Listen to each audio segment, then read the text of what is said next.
Word what is difference between text and discourse. एक text और discourse में क्या फर्क होता है? What is difference between the text and discourse? If you tell me I will be very happy. Asha, आपको तो पता होना चाहिए what is difference between text and discourse. Yes, sir. Text is just a piece, written piece, but discourse is beyond this. कोई भी किसी भी चीज को जो है वो हम डिस्कोर्स कहते हैं, जिसमें कि सब्जेक्ट का होना जो है वो जरूरी है। फॉर एग्जाम्पल, कन्वर्सेशन हो सकती है, रिटन टेक्स्ट हो सकता है, कुछ भी हो सकता है, वो डिस्कोर्स है। और जो टेक्स्ट है वो सिर्फ जो हमारे पास रिटन मटेरियल है उसी को हम टेक्स्ट कहेंगे। ये तो एक बड़ी एम्बिगुअस सी बात हो गई। आशा, ये बड़ा वसी टॉपिक है। Basically it is it's a field of the applied linguistic. जब हम नॉलेज को प्रैक्टिकल फील्ड में अप्लाई करते हैं, लैंग्वेज के नॉलेज को, उसे अप्लाइड लिंग्विस्टिक कहते हैं। वो एक साइकोलॉजिस्ट भी कर सकता है प्रैक्टिकल फील्ड में, वो एक न्यूरोलॉजिस्ट जो न्यूरोलिंग्विस्टिक जैसे फिर बन जाता है, साइको लिंग्विस्टिक, ठीक है। लैंग्वेज ELT से रिलेटेड जो टीचर है वो अप्लाई करता है लैंग्वेज की स्किल को और वो सारे नॉलेज को, उसको भी अप्लाइड लिंग्विस्टिक करते हैं। वो कोई नया प्लान डिवाइस करता है टीचिंग का, वो कोई नया मेथड डिवाइस करता है अप्लाइड लिंग्विस्टिक को अप्लाई करते हुए ELT का। So it is all overall, इसको नैरो डाउन करके अब उसको कह दिया गया अप्लाइड लिंग्विस्टिक क्या है? लैंग्वेज रिलेटेड, रियल लाइफ में जो लैंग्वेज रिलेटेड प्रॉब्लम होते हैं उसे अप्लाइड लिंग्विस्टिक तक महदूद कर दिया गया है। मतलब इसका मानी तो बहुत वसी है। इट इज़ इंटरडिसिप्लिनरी या मल्टी डिसिप्लिनरी फील्ड। डिस्कोर्स और टेक्स्ट में फ़र्क ये होता है आशा कि डिस्कोर्स जो होता है वो एक कॉन्टेक्स्ट के साथ होता है अपने। टेक्स्ट जो है एक लिखी हुई ग्रामेटिकल और उसके अंदर लिंग्विस्टिक और ग्रामेटिकल सारी इंफॉर्मेशन हो सकती है। लेकिन डिस्कोर्स जो है वो एक तो बियॉन्ड सेंटेंस होता है और साथ अपने लिए होता है कंटेक्सचुअल इंफॉर्मेशन भी। मतलब ये बगैर कॉन्टेक्स्ट के हो सकती है, but context is attach with the discourse always. और डिस्कोर्स जो होता है हमेशा कलेक्टिव फॉर्म में होता है। मैंने अगले दिन भी आपको मिसाल दी थी, मैं कहता हूँ पंचायत एक वर्ड है लेकिन वो डिस्कोर्स है। अब वो सेंटेंस तो नहीं है लेकिन वो एक डिस्कोर्स है। क्यों? कि उसके साथ बहुत सारी चीज़ें जुड़ी हुई हैं। वो एक कल्चर का हिस्सा है, वो ग्रुप ऑफ पीपल हैं, वो फैसले करते हैं वो लोग। तो इट इज़ इससे कितने अब सेंटेंस मज़ीद निकल सकते हैं। तो ये सारी चीज़ों को मद्देनज़र रखते हुए जो लिंग्विस्ट हैं, जो साइकोलॉजिस्ट हैं, जो लिंग्विस्ट हैं, जो राइटर्स हैं, उन्होंने क्या इसकी ज़रूरत पड़ी, उन्होंने क्या डिस्कवर किया, उन्होंने डिस्कोर्स पे वर्क किया। उसमें बहुत सारे राइटर हैं जैसे मतलब जिन्होंने इसके ऊपर वर्क किया है। तो कुछ रशियन हैं, तो कुछ इंग्लिश पीपल, अमेरिकन हैं। और ये इतनी कोई पुरानी डिस्कोर्स एनालिसिस की जो फील्ड है वो इतनी पुरानी नहीं है। ये 1970 में ये आया है, ठीक है। Let's see one by one. What is discourse? A continuous stretch of language larger than sentence, यानी सेंटेंस से लार्जर हो तो उसे क्या कहते हैं? डिस्कोर्स कहते हैं। और often constituting coherent unit such as sermon, ये सरमन कोई डिस्कोर्स हो सकता है, आर्गूमेंट डिस्कोर्स हो सकता है, जोक डिस्कोर्स हो सकता है। बार ये बात याद रखिएगा, डिस्कोर्स जो है वो अलोन नहीं होता। एक टेक्स्ट जो है वो जस्ट एक पीस ऑफ टेक्स्ट लिखा हुआ है, उसका कॉन्टेक्स्ट नहीं हो सकता, लेकिन डिस्कोर्स का कॉन्टेक्स्ट ज़रूर होगा। जब मैं बोल रहा हूँ वो किसी ना किसी से बात होगी। देखिए, जॉक कर रहा है तो कोई इंसान किसी से कर रहा है, आर्गूमेंट दे रहा है तो वो किसी को दे रहा है, सरमन दे रहा है तो सामने उसके बहुत सारे लोग बैठे हुए उनको दे रहा है, ठीक है। ये कोहेरेंट होगा, ये एक कलेक्शन फॉर्म में होगा, ये आर्गूमेंट की शक्ल में होगा, ये जॉक में, ये हमेशा एक गुफ्तगू होगी, यानी एक डिस्कशन होगी किसी टॉपिक के ऊपर। ये लिखी हुए भी हो सकता है, अगर लिखे हुए फॉर्म में हो तो उसको वो कहते हैं ये कोई आर्टिकल है, ये कोई स्पीच है, ये कोई डायलॉग्स हैं। तो वो इस फॉर्म में हो सकता है डिस्कोर्स, लेकिन उसके सामने ज़रूर कोई ना कोई बंदा होगा जिसको वो एड्रेस कर रहा होगा। It's a discourse is not a alone, it's in a collective form, एक कलेक्शन फॉर्म में होता है। Stretches of language perceive to be meaningful, unified and purposive. ये कुक जो है 1989 में इसकी डेफिनेशन है। Common feature, it is a stretch of language longer than the sentence. It is a meaningful and coherent. It communicate and has a purpose, यानी जो communicate किया जाता है उसका purpose होता है, मतलब। अब देखें फिर एक और चीज़ है कि ये देख लें, ये दरिया है या समंदर है। आपका ऑब्जेक्टिव है डिस्कोर्स से फाइंड करना कि ये बंदा जो स्पीच कर रहा है ये क्या कह रहा है, मतलब इसकी आइडियालॉजी क्या है। तो आपने उस टेक्स्ट के ऊपर आपका टारगेट क्या होना चाहिए, इसके अंदर से गुजर कर क्या फाइंड करना है, आइडियालॉजी उसकी। मतलब ये बंदा जो बोल रहा है ये सोशल एक्शन कौन सा यूज़ कर रहा है। अब मैं और आयशा जो हैं, मैंने कल भी बताया था, हम दोनों कमरे में बैठे हुए हैं। जब तक सोशल एक्शन नहीं होगा, किसी को ऊपर से आने वाले बंदे को नहीं पता चलेगा हम दोनों का रिश्ता क्या है। मतलब आप मुझे सुन रही हैं, मैं आपसे बोल रहा हूँ, जैसे ही वो कोई आएगा ऊपर से, वो पता नहीं क्या समझ ले, लेकिन मैं सोशल एक्शन करूँगा, मैं कहूँगा Asha open the books and we are going to study this, तो फ़ौरन जो है ऊपर से आने वाला बंदा समझ जाएगा। सोशल एक्शन के ज़रिए मैंने बता दिया कि हम दोनों का रिलेशन क्या है, स्टूडेंट टीचर का। तो ये जो है कैसे हम सोशल एक्शन के ज़रिए अपनी रिकग्निशन देते हैं, क्या क्या हम, ये 4 क्वेश्चन इसमें डिस्कोर्स एनालिसिस में 4 क्वेश्चन पूछे जाते हैं, ये नोट कर लें। पहला कि डिस्कोर्स का स्ट्रक्चर क्या है, हाउ डिस्कोर्स इज स्ट्रक्चर्ड। पहला हाउ डिस्कोर्स इज स्ट्रक्चर, कि उसकी बॉडी क्या है, वो किस तरह से स्ट्रक्चर्ड फॉर्म में आया है, उसके कंपोनेंट क्या हैं, उसकी बॉडी क्या है। ये how text is related to the cultural norm of the society, इसमें देखे जाते हैं। How many cohesive device, reference and structure of the discourse have been used.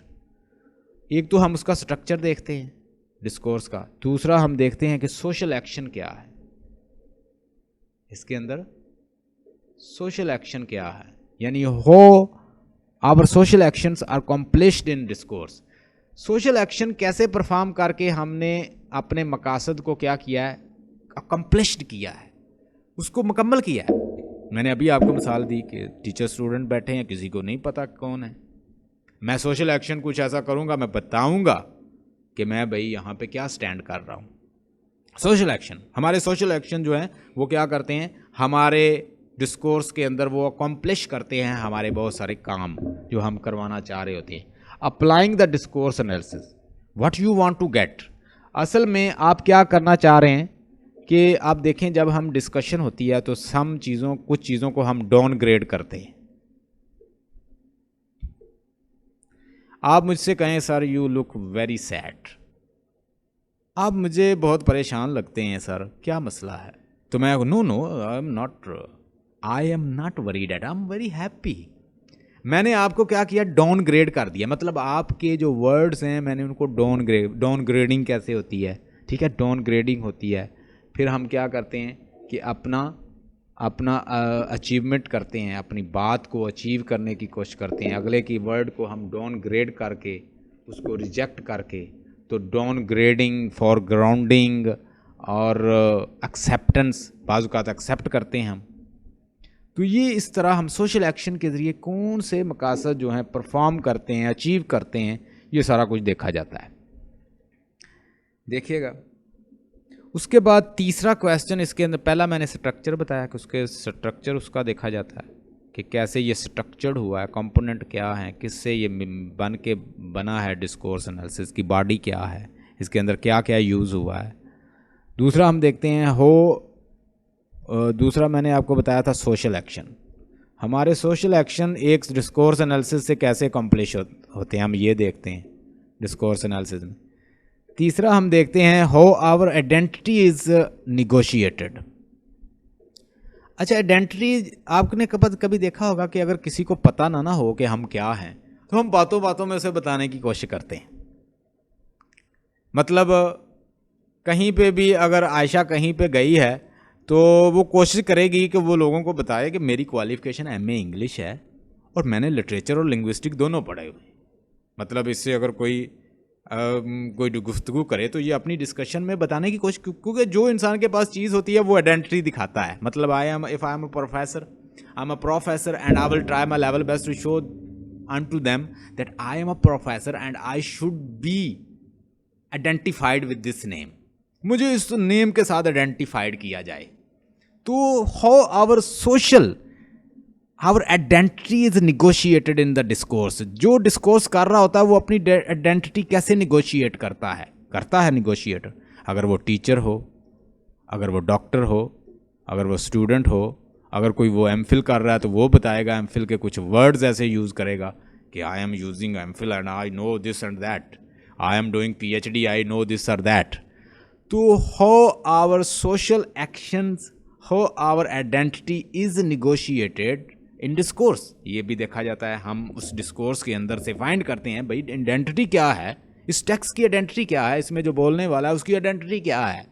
क्या वो टीचर है, प्रोफेसर है, कोई डॉक्टर है, कोई सोशियोलॉजिस्ट है, कोई न्यूरोलॉजिस्ट है, क्या है वो। Everything is negotiated. ये चीज़ें सारी निगोशिएट टेक्स्ट के अंदर होके बाहर आ जाती हैं। उसके बाद चौथा question, ideology is constructed. How ideology is constructed. हम डिस्कोर्स एनालिस्ट होते हैं तो हम क्या देखते हैं, आइडियोलॉजीज कैसे कंस्ट्रक्ट कर लेते हैं भाई लोग। आपको पता है कि ये लिटरेचर जो आपको टीच किया जा रहा है, इस लिटरेचर के ज़रिए आपको क्या सिखाया जाता है जो कि आप अनकॉन्शियसली सीख जाते हो। कोई बताएगा मुझे। इस लिटरेचर के ज़रिए आपको एक तो इंटरनेशनलिज्म सिखाया जाता है, एक लिबरलिज्म सिखाया जाता है। हम जब नहीं पढ़ते थे इसको तो हम ऐसे नहीं थे। हमने लिबरलिज्म भी सीख लिया, इंटरनेशनलिज्म भी सीख लिया, हम क्या हो गए, इंटरनेशनलिस्ट हो गए। अब हमारी अप्रोच क्या है लिटरेचर वालों की, हम इंटरनेशनलिस्ट हो गए हैं। हमें भाई ये छोटे छोटे मामला, ये जो बोने टाइप लोग होते हैं ना, जिनकी सोच होती है बड़ी लिमिटेड थी, हमारी सोच अब लिमिटेड नहीं रही। क्यों नहीं रही भाई, हमें फ़िक्र होता है कि हम अप्रोच करें इंटरनेशनल लेवल पे लोगों को। हम कोई स्पीच डिलीवर करें तो we try our level best that international people they must learn from us, they should follow us. Since we are linguists and we are expert of language, we try our level best to get maximum audience, whether they belong to India, whether belong to USA or any country. How we wish that? We wish because we are linguists and we have international approach. अब हम international approach रखते हैं। क्यों? क्योंकि हमने literature को पढ़ा, literature ने हमें क्या लिबरल बना दिया है, हमारे आउटलुक को, और ये आइडियोलॉजी टीच की जाती है लिटरेचर के अंदर। तो हम इसको देखेंगे कि how liberal attitude is being taught by following the English syllabus. तो ये भी देखते हैं कि कैसे सिलेबस के ज़रिए ये टीच कर दिया जाता है, उसकी आइडियोलॉजी क्या है, वो आइडियोलॉजी कौन सी कंस्ट्रक्ट की जा रही है डिस्कोर्स के ज़रिए, चाहे वो कोई लिटरेचर हो, चाहे बुक हो, चाहे वो कोई टॉपिक हो, चाहे कोई नावल हो। किसी नावल के अंदर आप अमेरा अहमद के नावल को पढ़ें तो वो कौन सी आइडियोलॉजी करती है बताएं। वो मजहबी आइडियोलॉजी आखिर में प्रिवेल करती है, रिलीजियस करती है ना। चाहे वो जितना भी बताती है आपको, आखिर में वो प्रिवेल क्या कर रही होती है, रिलीजियस डिस्कोर्स देती है। तो हम ये सारी चीज़ें जो हैं इसके अंदर लर्न करते हैं। अब ज़रा देखिएगा, आपको समझ आएगी। It is a stretch of language longer than the sentence, meaningful और कोहेरेंट होता है, communicate and has a purpose, इसके पीछे कॉन्टेक्स्ट होता है, सिर्फ कोई टेक्स्ट नहीं होती, उसके पीछे बैकग्राउंड होता है। ठीक है, बैकग्राउंड होता है, टेक्स्ट होता है, सोशल एक्शंस होते हैं, आइडियोलॉजीज़ होती हैं, उसके अंदर बहुत कुछ होता है, रेफरेंस होते हैं, कैटाफोरिक, एनाफोरिक और रेफरेंस और कॉन्टेक्स्ट और बहुत कुछ उसके अंदर होता है एक डिस्कोर्स के अंदर। और उसके सोशल मीनिंग होते हैं, कोहेरेंट कल्चरल मीनिंग होते हैं। So it communicates and has a purpose, communicate करता है और उसका एक पर्पस होता है। इट मे बी स्पोकन और रिटन, और ये स्पोकन और रिटन दोनों फॉर्म में हो सकता है। Discourse analysis, when did the study of discourse analysis begin. कोई पूछ ले आपसे एग्जाम में आ जाए तो 1970 में ये स्टार्ट हुई। What is the difference between the text and the discourse. अब यहाँ पे बड़ी अच्छी डेफिनेशन लिखी हुई है, अगर इसका स्नैपशॉट ले लें। Some linguist define discourse the study of the text is in context, इसको डिस्कोर्स कहते हैं कि जब आप टेक्स्ट की कॉन्टेक्स्ट को स्टडी करते हैं तो वो क्या बन जाता है, यानी टेक्स्ट के हम क्या उसके कॉन्टेक्स्ट को स्टडी करते हैं तो वो डिस्कोर्स बन जाता है उसका एनालिसिस। यानी एक टेक्स्ट है वो कैसे लिखी गई है, उसके सोशल मीनिंग क्या है, उसकी आइडेंटिटी क्या है, उसके अंदर कल्चरल मीनिंग क्या है, कॉन्टेक्चुअल मीनिंग क्या है, प्रैग्मेटिक मीनिंग क्या है, सिमेंटिक मीनिंग क्या है, जब इस लेवल पे उसको स्टडी किया जाता है तो वो क्या बन जाता है, वो एक डिस्कोर्स बन जाता है। In this view discourse is a language in action. देखिए उसने क्या कहा कि डिस्कोर्स जो क्या होता है, एक जो लैंग्वेज एक्शन में होती है, इन एक्शन, वाइब्रेशन, जो फंक्शन कर रही होती है, ठीक है, वो आपका डिस्कोर्स है। And text is a grammatical and meaningful record of the interactions. ये टेक्स्ट जो है वो क्या होता है, मीनिंगफुल और ग्रामेटिकल रिकॉर्ड होता है इंटरेक्शन का। वो जैसे ग्रामर की हद तक उसके मीनिंग है और उसके ग्रामेटिकल मीनिंग है, लेकिन जब उसको कॉन्टेक्स्ट और सोशल और कॉन्टेक्चुअल और सिचुएशनल और साथ साथ उसकी biographical level, contextual, social, cultural, ये सारे लेवल पे देखा जाता है तो वो डिस्कोर्स बन जाता है। What is context? The context of the text is the information needed to interpret the text and make the sense of it. यानी ये कॉन्टेक्स्ट जो होता है वो उसको एक चीज़ को, मतलब अगर दो बंदे डिस्कस कर रहे हैं जैसे मैंने पहले बताया, तो आप फौरन इस पे जजमेंटल ना हो जाएं कि ये दोनों लवर हैं, लवर और बिलवर्ड हैं। भाई उनको अगर आप उसको ज़रा कॉन्टेक्स्ट के लिहाज से देखें तो हो सकता है कि ये कोई स्टूडेंट टीचर हो, ये क्या हो, ये कोई ये उसकी डॉटर हो, ये उसका फादर हो, ये उसका बहन हो, ये उसका कोई फ्रेंड हो। तो एक चीज़ को जब बहुत सारे एंगल से आप उसको डिकन्स्ट्रक्ट करके उससे कोई चीज़ निकालते हो, डिस्कोर्स एनालिसिस हो जाता है उसका। Information needed to interpret the text and make sense of it and include information about the interlocutors. Interlocutor जो होता है, इंटरलोक्यूटर्स का मतलब क्या होता है? इंटरलोक्यूटर्स मीन जिसमें स्पीकर और लिसनर्स दोनों आते हैं।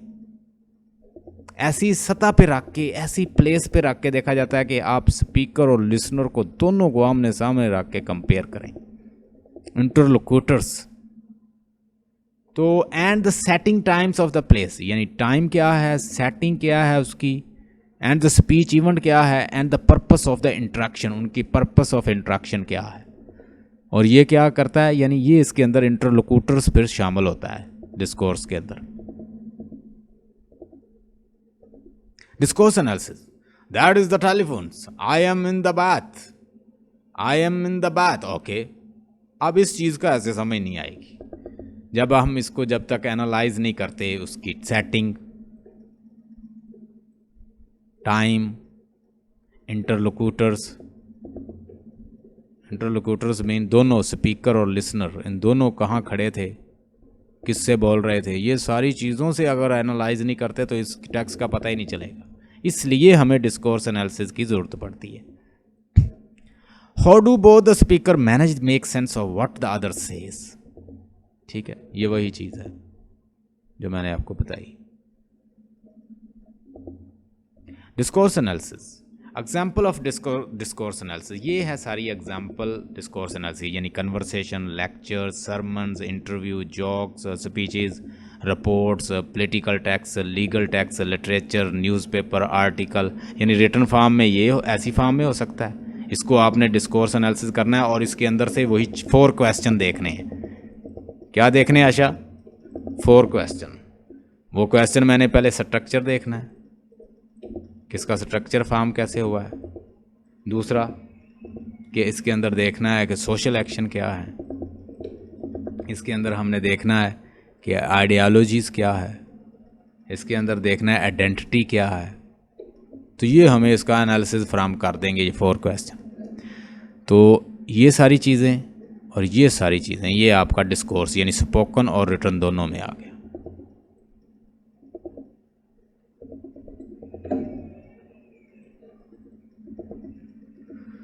Emergence of the discourse analysis. Discourse analysis emerged in 1970 and reaction to the exclusive concern with idealized native speaker hearer knowledge. Chomsky tradition to exclusions of the concentrations of, इससे पहले क्या था, theoretical aspect just देखा जाता था, लेकिन Chomsky के बाद जो हैं कुछ आते हैं, मतलब इसमें नाम है, एक ग्राइस है, उसका नाम है, ठीक है, एक हैलिडे है, ऑस्टिन है, फिर्थ है, ये जो बंदे हैं इन लोगों ने ये कहाँ से लेकर आए, यानी थ्रेटिकल लिंग्विस्टिक से, एक फॉर्मल लिंग्विस्टिक से फंक्शनल लिंग्विस्टिक की तरफ लेकर आए।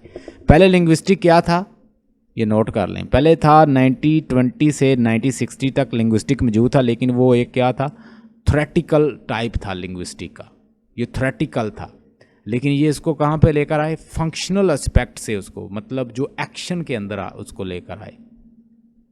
नाम क्या है इसके, नाम इनके नोट कर लें, फिर्थ, हैलिडे, ग्राइस और ऑस्टन ने इसके ऊपर काफ़ी वर्क किया है। इसका स्नैपशॉट लेना तो ले लें। Discourse analysis, speech act theories, who propose the theories and whence. देखिए, जब एक बात की जाती है तो उसके अंदर वो कहते हैं कि ये चीज़ें होती हैं, यानी कॉन्स्टेंटिव होती है, ठीक है, और एथिकल प्रोपोजिशन उसकी होती है, परफॉर्मेटिव होती है, एक्सपोजिटिव। जैसे कि नाम से ही मैं आपको बता देता हूँ कुछ चीज़ें। ये जो कॉन्स्टेटिव है इसके अंदर कोई ट्रुथ वैल्यू नहीं होती। एथिकल जो होती है उसके अंदर एक मॉरल लेसन, कोई ना कोई लेसन दिया जाता है कि ऐसे करो वैसे करो। ये परफॉर्मेटिव शो करेगा कोई चीज़ परफॉर्म हो रही है, एक्सपोजिटिव कोई चीज़ एक्सपोज करना, ठीक है, खोल के बताना, एक्सपोज कर देना। तो कॉन्स्टेटिव जो है ये किसी चीज़ को जस्ट ऐसी कोई स्टेटमेंट है कि जो एक जस्ट कांस्टेंट है, जिसके अंदर कोई उसको डीकंस्ट्रक्ट नहीं किया जा सकता। देखिएगा, Austin observe that there are sentence that look like statement but have the function other than statings or state of affairs. यानी उसको स्टेटमेंट की तरह लगती है, there is sentence that look like statement but have function other than the stating or state of affair, लेकिन वो उसके function और होते हैं। जैसे उसने कहा कॉन्स्टेटिव होता है, एथिकल होता है, परफॉर्मेटिव होता है, एक्सपोजिटिव हुआ। ये किसने कहा? ऑस्टिन ने। लेट्स सी, कहता what is difference between the constative, ethical, proposition, performative and expositive. ये बड़े इंपॉर्टेंट है, इसमें से कोई ना कोई ज़रूर आएगा आपको। अ स्टेटमेंट कहता है कि a statement that is intended to record impart information and that has a truth value, यानी जिसकी कोई ट्रूथ वैल्यू हो, ऐसी स्टेटमेंट जिसकी कोई ट्रूथ वैल्यू हो, एंड कैन बी ट्रू और फॉल्स, और उसको हम ट्रू और फॉल्स जो है साबित कर दें। मतलब मैंने एक स्टेटमेंट दी, मैंने ये कह दिया कि Saudi Arabia is in Asia, ठीक है। अब ये इसकी ट्रूथ वैल्यू भी है और इसको हम प्रूव और डिसप्रूव भी कर सकते हैं। इसको हम फॉल्स भी और ट्रू भी, जो भी है इसमें से। मैं यह कहता हूँ कि पाकिस्तान इज़ नियर इंडिया। अब ये एक स्टेटमेंट है, इसके अंदर ट्रूथ वैल्यू भी है, इसके अंदर मतलब इसको मैं ट्रू और फॉल्स दोनों में इसको साबित कर सकता हूँ। तो जिसको साबित किया जा सके, जिसकी ट्रूथ वैल्यू हो, वो एक स्टेटमेंट कहलाती है। अब कॉन्स्टेंटिव स्टेटमेंट कैसी होती है? A constitutive statement is that is intended to record impart information that has no truth value, उसकी कोई truth value नहीं है। कैसे जी? Can be proved true or false, can be proved true or false because it has no referent, has no truth value, can be proved a true or false। जैसे मैं कह दूँ the king of the France is a bird, अब ये कोई ऐसी कोई statement नहीं है कि ये जस्ट कॉन्स्टेंटिव है, इसको कोई स्पेसिफाई नहीं किया हुआ, बस ऐसे जनरल सी statement, the king of the France is the bird. लें जी, इसका कोई रेफरेंट नहीं है। अब कौन है बर्ड ये नहीं बताया। An ethical proposition